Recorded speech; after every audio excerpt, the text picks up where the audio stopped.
क्या आपने कभी सुना है कि कोई झूला बिना हवा के अपने आप हिलने लगे? क्या आप यकीन करेंगे अगर कोई कहे कि उस झूले पर आज भी एक मरी हुई औरत झूलती है? वो औरत जो अपने मरे हुए बच्चे को हर रात लोरी सुनाती है। वो झूला जो अब बच्चों की हंसी नहीं चीखें सुनता है। ये कहानी है एक ऐसे झूले की जो खेल का नहीं मौत का खिलौना बन चुका है। और जो भी उस पर बैठा वो कभी वापस नहीं आया। अचानक सन्नाटा छा जाता है। पेश है भूतिया झूला, एक सच्ची आत्मा की कहानी।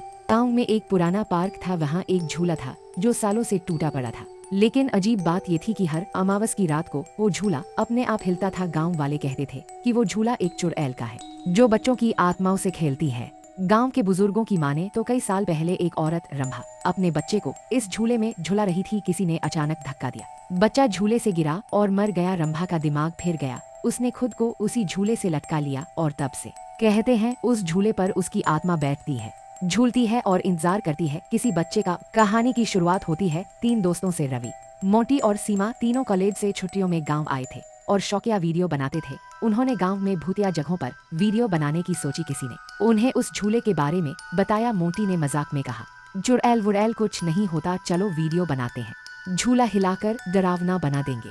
रात के 12 बजे तीनों पार्क पहुंचे। चारों ओर अंधेरा था, हवा में अजीब सन्नाटा। रवि कैमरा ऑन करता है, सीमा झूले की ओर बढ़ती है और मोंटी कहता है, झूला हिला दो, औरत की आवाज एडिट में डाल देंगे। जैसे ही सीमा झूले को छूती है वो खुद ब खुद हिलने लगता है। सब रुक जाते हैं। कैमरे में झूले पर कोई साया दिखता है। एक औरत सफेद साड़ी में, उलझे बाल, लाल आंखें। मोंटी डर के मारे पीछे हटता है, लेकिन तभी कैमरा ऑफ हो जाता है। अगली सुबह गांव में हड़कंप मचता है। मोंटी गायब है। रवि और सीमा बदहवास होकर पुजारी के पास जाते हैं। पुजारी कहता है, तुमने उसकी जगह ली है, अब वो तुम में से एक को ले जाएगी जब तक उस झूले की आत्मा को मुक्ति ना मिले। रवि और सीमा फिर रात को उसी पार्क में जाते हैं। एक पुराना लोरी गाते हैं जो उस झूले की औरत अपने बेटे को सुनाती थी। ये जानकारी पुजारी ने दी थी। झूले पर फिर से चुड़ैल प्रकट होती है, लेकिन इस बार वो रो रही है। उसके हाथ में एक टूटा हुआ खिलौना है। रवि बोलता है, हम तुम्हारे बेटे को वापस नहीं ला सकते, पर तुम्हें मुक्ति दिला सकते हैं। तभी झूले की चेन टूट जाती है और झूला जलने लगता है।